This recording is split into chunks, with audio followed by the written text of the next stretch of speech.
All right, YouTube, welcome back to another video. Today we're going to revisit the Galaxy Z Fold 6 here in 2025 and try to figure out if this is still a good device for you to purchase. And I won't make you wait until the end of the video. I will go ahead and tell you, yes, go ahead, and if you can find a great deal on this particular device, I would say to get it. It's been a joy using it. Yes, I still have the little sticker on the back that drives a lot of you crazy. I did add a screen protector to the front display here. So I added a little protection there. I still rock this little gray case here, but we'll get to that in a second. But the device itself, man, it is held up very well. As you can see, I don't have a lot of scratches or dings and things. Oh, let me go ahead and put in my password here to get us back going. I don't particularly use a lot of the AI features. You guys hit me up in the comments if you guys utilize them. When I first got the device, I used it a lot and did some crappy drawings and whatnot, and took some photos and then tried to do the cartoon version of myself. Sometimes it came out great, other times not so much. So I got a mixed experience with the AI. But as far as using this thing day to day, it is my secondary device, like I've called out before. So as a secondary device, I really use this thing as a mini tablet. So I watch a lot of video on it. I take a lot of notes with the S Pen. I play a lot of games on it as well, especially since I paired it up with this GameSir controller. So I do like the remote play for PlayStation 5. I've got a ton of other games that I added on here, including DH5 that you guys know I use this a lot to test out. But let me go ahead and I'll get rid of that. We don't need to see that. And yeah, so these are a bunch of the games that I have on the device. I don't play a whole lot of mobile games, but when I do get some free time, I definitely try to, enjoy this device with this controller paired up. Speakers, really, really good on this device. Color reproduction is untouched on this device. The crease, I thought they did really well in kind of minimizing the crease on the Z Fold 6. So not a whole lot I can complain about this phone after owning it for a few months.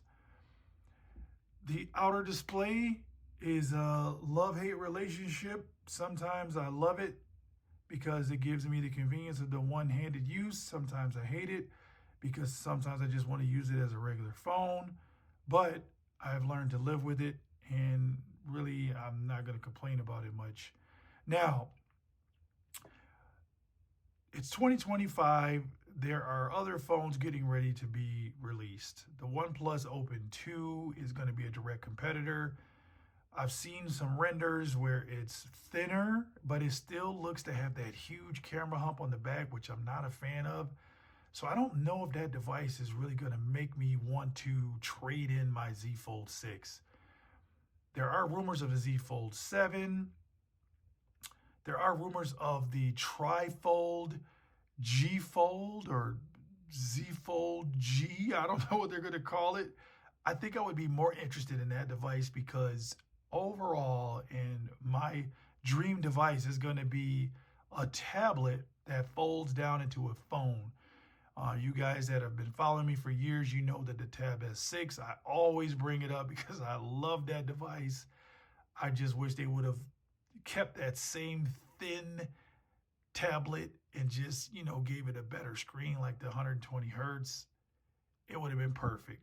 So my dream phone now is going to be like a Tab S6 that folds down into a phone like this. So give me like a 10.5, 11-inch display that could kind of fold twice or whatnot down to this device. I did want to get that Huawei XT, but a little bit out of my budget right now. So maybe when the price comes down, or maybe when they release a second version and the first version will be cheaper, and I might jump on that one. But ideally, that's the only piece of tech that I'm really excited about right now. As far as folding phones go, as far as a newer Z Fold 7, if you're holding out for that, I'll tell you once again what I would like to see. Something that could sway me into trading this in or selling this phone and getting the newer version.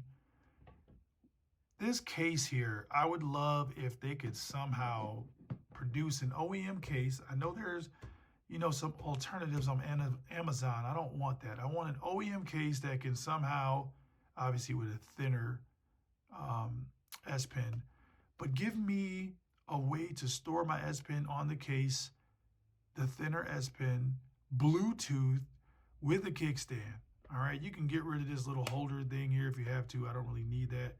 But at least having that as an option, since they don't want to, for whatever reason, put the S Pen inside the device. I don't know what the problem is there, but at least give me a case that can give me everything. I love using this kickstand, but I also would use my S Pen even more if it was Bluetooth and it was on the same case as the kickstand.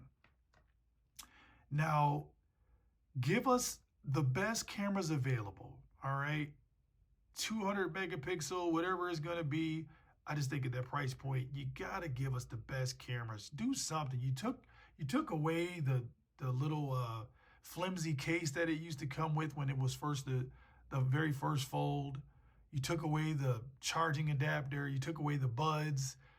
Give us something back. I mean, they're just getting cheaper and cheaper with, I don't know when they release these products now. They took away the Bluetooth S Pen from the S25.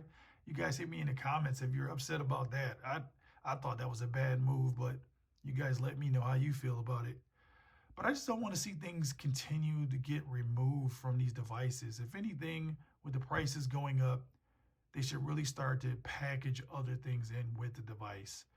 Otherwise, people just aren't going to upgrade that often. Like for me, it's going to take a lot for me to get rid of this device. I think this is a very solid phone that you should definitely consider along with the other new devices that are coming out. But outside of that, the battery life has been really good. And the performance, I haven't seen this thing stutter or shut down or do anything out of the ordinary.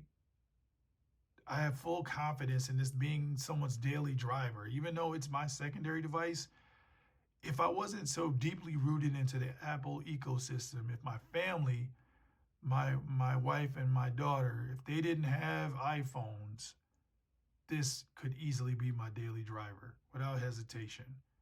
So I say all that to say, I want to hear from you guys.